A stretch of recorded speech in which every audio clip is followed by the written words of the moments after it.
اپنے آپ کو گنہگار سمجھتے تھے. اور یہاں حال یہ ہے جو کبھی اٹھ کر کے مسجد بھی نہیں جاتے, ان کو یہ غرور اور گھمنڈ ہے کہ مولانا ہم جنت میں نہ جائیں گے تو کون جائے گا. جن کا حال یہ ہے کہ وہ کھڑے ہو کر استنجا کرتے ہیں تو 3 دن تک کے غسل نہیں کرتے, ناپاکی کی حالت میں زندگی گزارتے ہیں. جو غسل جنابت کے حوالے سے اتنے غافل ہیں کہ 3 دن ناپاک پڑے رہتے ہیں, ان کو بھی یہ گھمنڈ ہے کہ مولانا ہم جنت میں نہ جائیں گے تو کون جائے گا. آؤ ترکی اور سیریا کے زلزلے کے تناظر میں ہم دیکھیں زلزلے کیوں آتے ہیں, اس کے آنے کی وجہ کیا ہے, تو ہم حدیث میں تلاش کرتے ہیں.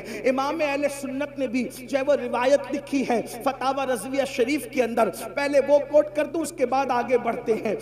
فرمایا گیا کہ ان زمین کی نسیں ہوتی ہے, زمین کی رگیں ہوتی ہے, زمین کی شریانیں ہوتی ہے. جس طریقے سے انسان کے جسم میں شریانیں ہیں, جس طریقے سے انسان کے جسم میں رگیں ہیں, اسی طریقے سے زمین کی بھی رگیں ہیں. اور یہ ساری رگیں ایک جو ہے وہ پہاڑ کی طرف بڑھتی ہے اور ایک پہاڑ کے اندر سمٹ آتی ہے اور اس کو کوہ قاف کہتے ہیں. اور وہاں پر وہ ساری رگوں کو کھڑا فرشتہ سمیٹ کر کے موجود ہے. اس کے ہاتھوں میں یہ رگیں ہیں, زمین کی رگیں, زمین کی شریانیں اس فرشتے کے ہاتھ میں ہیں.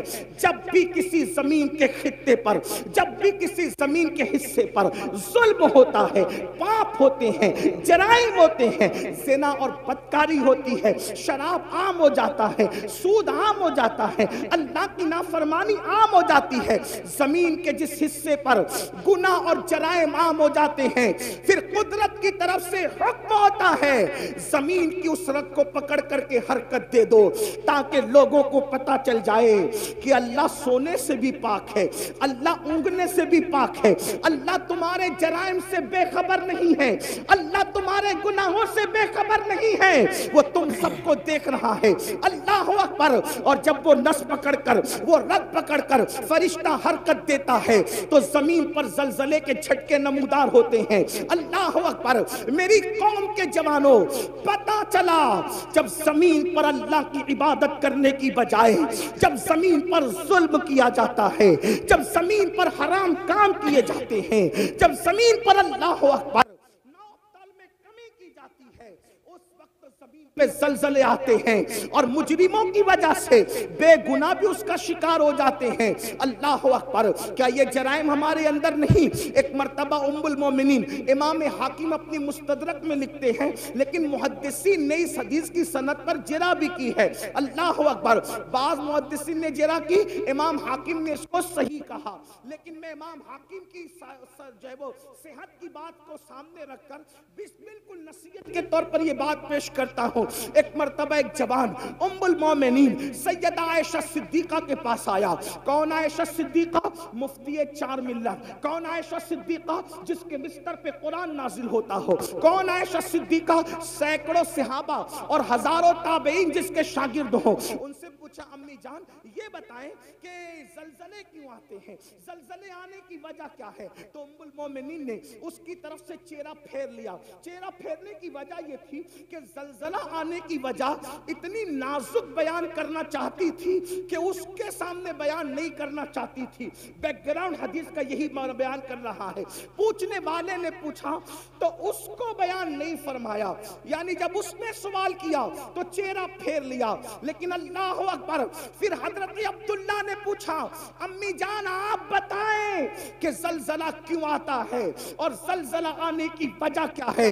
تو اس وقت ام المومنین نے ان کو جواب دیا, حضرت عبداللہ کو جواب دیا, عبداللہ زلزلہ آنے کی وجہ یہ ہے جب عورتیں اس نیت سے گھر سے خوشبو لگا کر کے نکلتی ہے کہ لوگ ان کے حسن کے فریب میں مبتلا ہو جائیں, ان کی طرف راغب ہوں.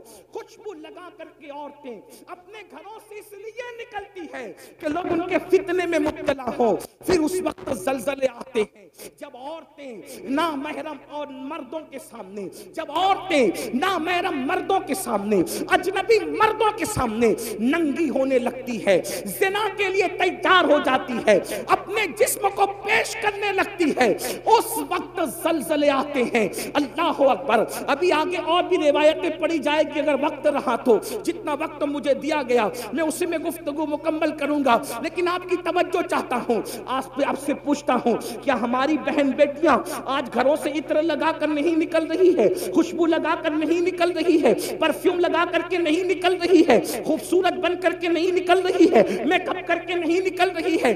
آج اللہ اکبر مسلمانوں کا حال یہ ہو گیا، شادی کے موقع پر صرف چہرے بنانے کے لیے بیوٹی پارلروں میں جتنا خرچ ہوتا ہے اگر اس کا اندازہ لگایا جائے تو لاکھوں روپے صرف بیوٹی پارلر کی نظر ہو جاتے ہیں۔ میں پوچھنا چاہتا ہوں مسلمانوں، صرف داڑھی رکھنے سے ہم نجات نہیں پا سکتے، صرف 5 وقت کی نماز بھی ہمیں نجات کے سائل تک نہیں پہنچا سکتی، سروں پر ٹوپیاں رکھنا بھی ہمیں نجات تک نہیں پہنچا سکتا۔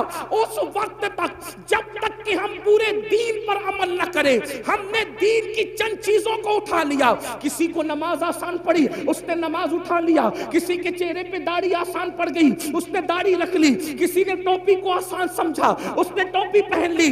یاد رکھنا، دین کو رسومات بنانے والوں، یہ رسمی عبادتیں نجات کے سائل تک نہ لے جائے گی۔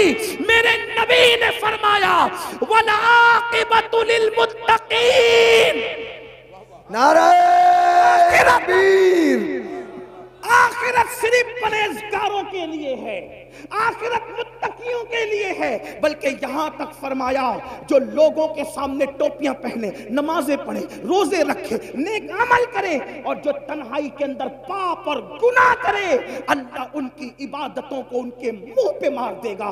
خدا کو ایسی عبادتوں کی کوئی حاجت نہیں ہے، میرا اللہ حاجت اور ضرورت سے پاک ہے، اسے کسی کی عبادت کی ضرورت نہیں ہے، وہ بے نیاز ہے۔ مسلمانوں بتاؤ تو صحیح، اللہ اکبر، ہماری بیٹیاں بیوٹی پارلروں میں جائیں، ہماری بیٹیاں خوشبو لگائیں، ہماری بیٹیاں اجنبی مردوں کے سامنے ننگی ہو جائیں۔ اب کچھ لوگ سوچتے ہوں گے کہ یہ مولوی یہ بات کیوں کر رہا ہے کہ بیٹیاں ننگی ہو جائیں؟ میں کہتا ہوں صرف کپڑا اتارنا ہی ننگا پن نہیں ہے۔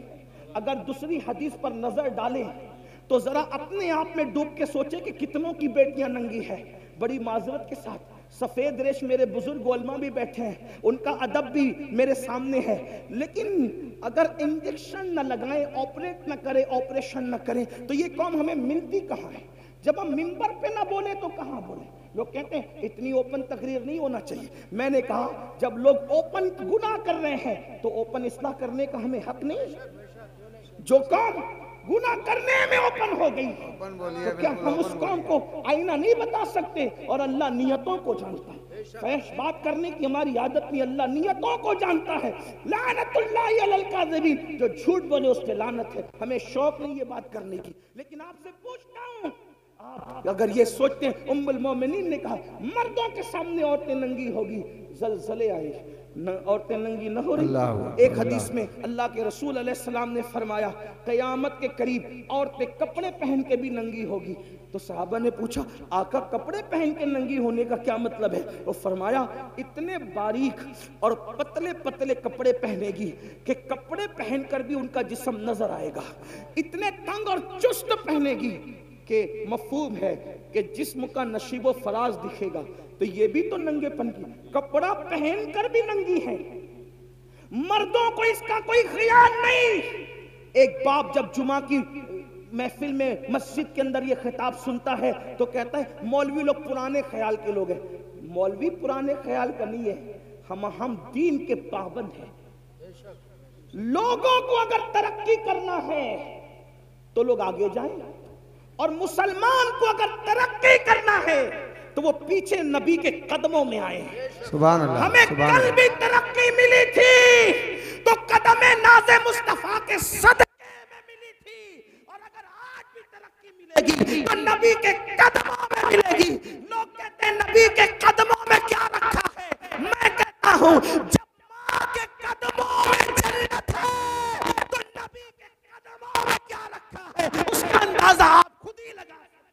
نعرہ تکبیر، نعرہ قدموں میں جو ہے غیر غیر کا منہ کیا دیکھے، کون نظروں پہ چڑھے دیکھ کے تلوار دے۔ ایک بھائی اپنی بہن پہ کنٹرول نہیں کر سکتا، ایک باپ اپنی بیٹی پہ کنٹرول نہیں کر سکتا، ایک شوہر اپنی بیوی پہ کنٹرول نہیں کر سکتا۔ اگر کنٹرول نہیں کر سکتے تو دل کے کانوں سے سن لو، اپنی نماز، اپنے روزے، اپنے حج، اپنے صدقات، اپنے عمرہ پر گھمنڈ کرنے والوں، اگر اپنے گھر کی عورتوں کو کنٹرول نہیں کرتے تو اللہ نے جنت کے دروازے پہ لکھ دیا ہے کہ جنت دیوسوں کے لیے حرام ہے، حرام۔ جنت دیوسوں کے لیے حرام ہے۔ صحابہ نے پوچھا آقا دیوس کون ہے؟ تو اللہ کے رسول علیہ السلام نے فرمایا جس کے گھر کی عورتیں بدی میں مبتلا ہوں اور وہ مرد معلوم ہونے کے بعد ان کو نہ روکے، جو عورتیں بازاروں میں بے پردہ جائیں اور وہ مرد معلوم ہونے کے باوجود ان کو نہ روکے، ایسے مرد دیوس ہے، دیوس۔ اللہ نہ ان کا فرض قبول کرتا ہے، نہ ان کا نفل قبول کرتا ہے، نہ ان کی دعائیں قبول کرتا ہے، نہ ان کی نمازیں قبول کرتا ہے۔ میرے پیارے آقا علیہ السلام کے پیارے دیوانوں، ام المومنین فرماتی ہے پہلی وجہ تو یہ ہے۔ دوسری وجہ، جب ناپ تول میں کمی کی جائے گی تو زلزلے آئیں گے۔ ام المومنین ناپ تول میں کمی۔ اب ناپ تول میں کمی پر بہت اچھی تشریح کی ہے حکیم الامت حضرت علامہ مفتی احمد یار خان نعیمی رحمت اللہ علیہ۔ ناپ تول میں کمی پر ہمارا دماغ یہی آ کے اٹک جاتا ہے کہ سبزی ناپ تول ہوا، سبزی میں ناپ تول ہوئی تو کسی نے کمی کر دی تو زلزلہ آئے گا۔ یہ بھی ہے، اس کا تو انکار ہی نہیں، تو سب سمجھ گئے۔ ناپ تول میں کمی کا کیا مطلب؟ اللہ قرآن مقدس میں فرماتا ہے ناپ تول میں کمی نہ کرو، وَلَا تُخْسِرُوا الْمِيزَانَ، ناپ تول میں کمی نہ کرو، اس میں خسارہ نہ کرو، اس میں کمی نہ کرو۔ کیا مطلب؟ ناپ تول میں کمی نہ کرنے کے کئی معنی ہے، ایک معنی یہی تو بات ہے، جب غالب اور اقبال کے کلام کے اتنے معنی نکل سکتے ہیں تو پھر مصطفیٰ جان رحمت کی حدیث کے اس کے کتنے معنی نکل سکتے ہیں؟ اسی کو تو میرے امام کہتے ہیں نا، میں نثار تیرے کلام پر ملی یوں تو کس کو زبان نہیں، وہ سخن ہے جس میں سخن نہ ہو، وہ بیان ہے جس کا بیان نہیں، اور فصحا عرب کے بڑے بڑے تیرے آگے یوں ہے دبے لچے، کوئی جانے منہ میں زبان نہیں بلکہ جسم میں جان نہیں۔ حدیث کی تشریح ہو رہی ہے حکیم الامت کی زبانی، اور میں اس کو بطور مفہوم پیش کروں۔ ناپ تول میں کمی ہوتی ہے تو زلزلے آتے ہیں، تو ناپ تول میں کمی کا ایک مطلب تو یہ ہوا کہ ہم سبزی بیچ رہے ہوں، دودھ بیچ رہے ہوں، وغیرہ وغیرہ جو ناپ کے اس میں کمی نہ کریں۔ اب ناپ تول میں کمی کا ایک معنی یہ بھی ہے کہ کسی کا ہم پہ حق نکلتا ہے تو ہم تو اس کو مانگتے ہیں، لیکن جب ہم پر نکلتا ہے تو اس کو نہیں دیتے۔ ناپ تول میں کمی کا ایک مفہوم یہ بھی ہے، یہ بھی تو لینا دینا ہے نا، اگرچہ اس کا کوئی دکھنے والا ترازو نہیں ہے، لیکن بہرحال ہمیں دینا تو اس کا حق ہے۔ ہر آدمی حق مانگ رہا ہے، حق دینے والے کتنے ہیں؟ کیا بے شمار سفید لباس پر ہمیں وہ کرسی پہ بیٹھے ہوئے حاجی نمازی نظر نہیں آتے جنہوں نے اپنی بہنوں کا حق مار کر کے رکھا ہے، کیا بات، کیا جو اپنی بہنوں کو حصہ نہیں دیتے؟ کہ بے شمار ایسے لوگ نہیں ہیں جنہوں نے اپنے بھائیوں کا حق دبا رکھا ہے، اپنے بھائیوں کو حق نہیں دیتے؟ اگر اللہ نے طاقت دی، 4-6 لوگ ماننے جاننے والے ہوئے تو بڑا بھائی چھوٹے بھائی کو کہتا ہے جا جو کرنا ہے کر لے، میں نہیں دوں گا، اور پھر اس کے بعد اس کے ننگے پن پر کوئی انصاف کرنے کون سامنے آتا ہے؟ کون آتا ہے آنکھ میں آنکھ ڈالنے کے لیے؟ کون آتا ہے کسی کو حق دلانے کے لیے؟ کون آتا ہے کسی کے حق کے لیے؟ اللہ اکبر۔ بلکہ لوگ کہتے ہیں یار وہ تو ننگا آدمی ہے، وہ تو دادا آدمی ہے، وہ تو بھائی گیری کرتا ہے، اس کے پاس جائیں گے تو یہ ہوگا اور یہ ہوگا اور یہ ہوگا اور یہ ہوگا۔ سن لو، جس وقت حق تلفی کی جا رہی ہو اور پھر لوگ جو حاجی نمازی اور دیندار کہلانے والے کسی کے حق کے لیے اس کے ساتھ کھڑے نہیں ہیں تو وہ بھی تیار ہو جائے اللہ کے عذاب کے جھٹکے ہوں گے اور زمین کے اندر جو ہوگا اس کا انجام کیا ہوگا. بڑی معذرت کے ساتھ ایک بات میں آپ کو بتاؤں جس کو فقی ابو اللیث سمرقندی رحمت اللہ علیہ نے اپنی کتاب میں لکھا ہے, ذرا دھیان سے سننا.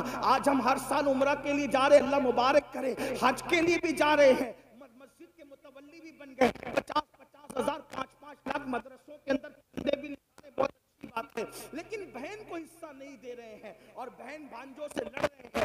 آپ جانتے ہیں, آئیے ذرا سنیے اور دل کے کانوں سے سنیے, بہن کی حق تلفی کرنے کا انجام کیا ہے. میں نے حوالہ پڑھ دیا, جس کو رجوع کرنا اس طرف کرے, اور میں اس کو اپنے الفاظ کے جامع میں پڑھنے لگا ہوں. اللہ اکبر. آج جانتے ہیں, اللہ اللہ, یہ جو رسومات ہے, دراصل جب شادی ہوتی ہے تو جہیز لوگ اس لیے بھی مانگ لیتے ہیں کہ یہ لوگ کے یہاں تو حصہ دینے کا رواج ہی نہیں ہے, حصہ ملے گا نہیں, اس لیے جتنی بھیک مانگنا ہے مانگ لو. اور آپ کو ایک بات بتاؤں, جب سے یہ جہیز مانگنے کا مطالبہ ہم نے شروع کیا ہے اور ہمارے سماج میں شروع ہوا ہے, ایک بات تو آپ کو بتاؤں, ہمارے مذہب میں تو کفن مانگنے کی بھی اجازت نہیں ہے. توجہ کریں, ہمارے مذہب میں تو کفن مانگنے کی بھی اجازت نہیں ہے. آخر وہ کون سے سنی اور کیسے مسلمان ہے کہ جو جہیز مانگنے کے لیے نکلے ہیں. ہمارے مذہب کا حال تو یہ ہے, اگر ایک چادر پرانی گھر میں پڑی ہوئی ہے اور اللہ اکبر باپ مر گیا ہے تو اسلامی غیرت کہتی ہے 3 مسنون کفن کی ضرورت نہیں ہے.